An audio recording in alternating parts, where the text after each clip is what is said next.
কাশ্মীরে খতম পেহেলগাঁও হামলার মূল চক্রী সুলেমান সহ ৩ জঙ্গি। পেহেলগাঁও জঙ্গি হামলার বদলা নিল ভারতীয় সেনা। অপারেশন মহাদেব অভিযানে জম্মু ও কাশ্মীরে সেনার গুলিতে খতম হয়েছে ৩ জঙ্গি।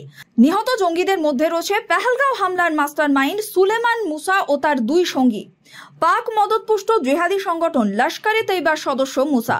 পাক সেনাতে হাসিম মুসা নামে কাজ করত ওই জঙ্গি। পেহেলগাঁও হামলায় ২৬ জন নিরীহ পর্যটকের ওপর নির্বিচারে হামলা চালিয়ে তাদের হত্যা করেছিল এই পাক জঙ্গিরা।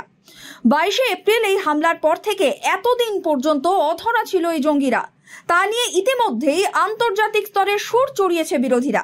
এমনকি সোমবার সংসদের অধিবেশনে এই নিয়ে দীর্ঘ আলোচনাও চলে। পেহেলগাঁও হামলার ৩ মাস পেরিয়ে গেলেও এখনো কেন গ্রেফতার হয়নি মূল চক্রীরা তা নিয়ে সরব ছিল গোটা দেশ। এই আবহে অপারেশন মহাদেব কার্যত খুশির হাওয়া বয়ে এনেছে। জঙ্গিদের সম্ভাব্য ঘাঁটিকে টার্গেট করে গোটা এলাকা ঘিরে ফেলেছিল নিরাপত্তা বাহিনী। সেই অবস্থায় পিছু হটার জায়গা না পেয়ে সেনাকে লক্ষ্য করে এলোপাথারি গুলি ছড়তে শুরু করেছিল জঙ্গিরা। নিরাপত্তা বাহিনীর পাল্টা গুলিতে নিহত হয় কুখ্যাত ৩ জঙ্গি। তবে প্রশ্ন উঠছে, স্থানীয়দের সাহায্য ছাড়া ৩ মাস ধরে জঙ্গিদের পক্ষে জঙ্গলে লুকিয়ে থাকা কি আদৌ সম্ভব হতো? অবসরপ্রাপ্ত বায়ুসেনা কর্তা রঞ্জন মুখার্জি বললেন, স্থানীয়রাই খাবার দাবার, আশ্রয় ও যাবতীয় সাহায্য করে লুকিয়ে রেখেছিল তাদের। পেহেলগাঁওয়ের যে ৩ জন জঙ্গি কে মারা হয়েছে আজকে, ২ নয়, তো ৩ জনই অনেকদিন থেকে ভাবা যাচ্ছিল কি যতদিন না যে জঙ্গিরা পেহেলগাঁওয়ে ওই বর্বরতা করেছিল ততদিন ওদের ধরা যাচ্ছে, যতদিন না তাদেরকে মারা যাচ্ছে, আমাদের পুরোপুরি রেভেঞ্জটা ঠিক নেওয়া হবে না। সেই অনুযায়ী আজকে তো অত্যন্ত খুশির দিন যে অ্যাটলিস্ট যারা ৩ জন আতঙ্কি ছিল, যারা ওই বর্বরতা করেছিল, তাদের ৩ জনকেই মেরে দেওয়া হয়েছে। অনেকদিন থেকেই আর্মি এবং ইন্টেলিজেন্স এজেন্সি চেষ্টা করছিল।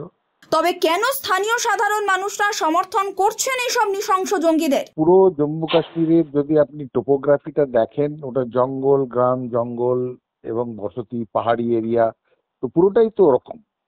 কিন্তু সেখানে যদি স্থানীয় কিছু লোকরা ওদের মদত না করত, যদি ওদের গা ঢাকা দেওয়ার ব্যবস্থা না করে দিত, তো এতদিন কি করে থাকতে পারতো তারা? সেখানে আমাদের একটা এখনো কাজ করতে হবে। এদের উদ্দেশ্য এরা না বুঝে করে। যেমন যীশু খ্রিস্টকে যখন ক্রুশে পেরেক দিয়ে গাঁথা হচ্ছিল, অত কষ্টের মধ্যে উনি বলছেন, ভগবান এদের মাফ করে দেবে, এরা জানে না এরা কি ভুল করছে।